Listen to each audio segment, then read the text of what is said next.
the concept of not advertising herself sexually, or at least having the option to do so, doesn't even enter into women's thought process. But if the guy is still pitching himself, if the guy so much as like contacts an old, or he gets hit up by some old girlfriend from high school on Facebook, now that's an emotional affair. Now he's cheating. Now it's like, oh, do you love her? You know? And so the guy has to give up his sexual strategy, whereas the woman does not. Now, do you know where I'm going to go with this? Because if you've read my books, you know exactly where I'm going to go with this.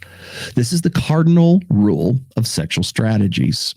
For one sex's sexual strategy to succeed, or to be preeminent, to be the primary, right? To succeed, the other must either compromise or abandon it entirely. And today, when we have men and women coming together in what we used to call marriage, in new marriages anyways, the woman still reserves the right to advertise in the sexual marketplace. The man has no rights to do that. In fact, those are terms for nullification of the contract. Essentially, you can't pitch yourself. You want to know why, like when and I'm not saying I don't agree. I'm not saying I agree with this, but you want to know why Myron or Kevin Samuels or Justin Waller or the rest of these are the Tates, when they say it's open on my end and it's closed on your end. Every woman is doing that right now. With every guy, any girl that is on Instagram who refuses, or the thought doesn't even enter into her brain to take herself off of the sexual marketplace, to stop advertising, they are doing precisely what Tate, what Kevin Samuels, what Justin Waller. It's the open on my end, closed on your end, because that's what it is. It is the negotiation of the cardinal rule of sexual strategies. For one sexual strategy to succeed, the other one must be compromised or abandoned. And largely today in Western societies, it's abandonment for men. Men are not allowed to broadcast themselves or to pitch their sexuality, or to try to perform to get another chick, whereas women can still advertise their sexuality in the event that things don't work out. In fact, to do so is terrifying, quote unquote. The idea of not being able to do that is terrifying. Think about that. You want to talk about the modern state? I mean, you want to know why marriage is like, 5.1 per 1,000 right now? It's at the lowest rate. What else do I have to say? All I'm doing, and again, I'm just connecting dots here. I'm not even using studies. I'm just looking at the methodologies of men's sexual strategies and women's sexual strategies. I don't think anybody would disagree with what I said as far as like men's sexual strategies. You know, men must perform, men perform, women choose. It's been that way for ages. It's been that way for what? Hold on. God damn it. I always want to get these. I was there 3,000 years ago. Yes, it's been that way for 3,000 years ago. More than that.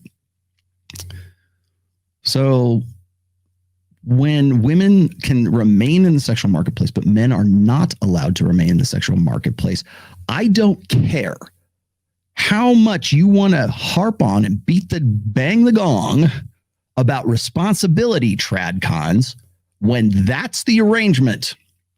When that's how it works. The moment Ben Shapiro, Matt Walsh, Candace Owens, who else? Name the tradcon. Michael Knowles. The moment they start saying, ladies, you need to stop selling your ass on OnlyFans, because you should want to, not be required to. You should want to, because if he's the guy you want to reproduce with, you want to mix your DNA with, and you're going to be tied to that guy for the rest of your life. And he says, okay, we need to add this to the marriage vows. The guy says, forsaking all others. Well, let's add a few sub clauses to that, right? I'm not going to go put myself out there and try to go and get new trim, right? I'm not going to go get new strange. Okay. Deal? Okay. Here's the other deal.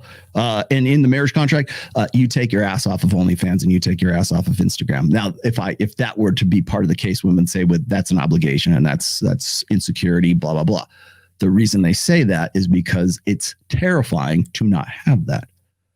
Why is it terrifying? And I answered this question. Yeah, but then they want you to commit, right? Yeah. But men won't commit. Yes. Well, men, the conversation doesn't even happen. And again, I don't care if you, ladies, if you have an OnlyFans and you, especially, I even told the ladies on Access Vegas, I said, I'm judging you. I'm having OnlyFans. You know how many women that I interview that have OnlyFans? I'm directly porn stars. I'm not like, oh, shame on you. I'm not Michael Knowles. I'm not gonna that ain't gonna be me. But when you force women to consider, why wouldn't that even be a thought in your head? That's really difficult for women to sort of wrap their heads around. And that forces them into like, well, here's the cognitive dissonance. I expect it to be closed on his end, but it's open on my end. But yet I'm going to give Andrew Tate shit for saying exactly that because they can pull it off. There's very few men like top G, like high value men. It's almost like implicit, right? Like, well, he's a high value guy. I'm his main. He has a baby. I'm the baby mama. He loves me. He comes home to me, but he's high value and other women are going to want to bang him. And so, better to have it above board than below board. For women to hear that from a guy is like outrageous, absolutely outrageous. But yet I can say, well, why would you not take yourself off of OnlyFans and stop advertising your sexuality? And because you're essentially saying you are the functional equivalent of an Andrew Tate or whoever else. Closed on his end, open on my end. That's what you're saying, ladies. It's closed on his end and it's open on my end. Or it's kind of open on my end. It's like you never know. You never know.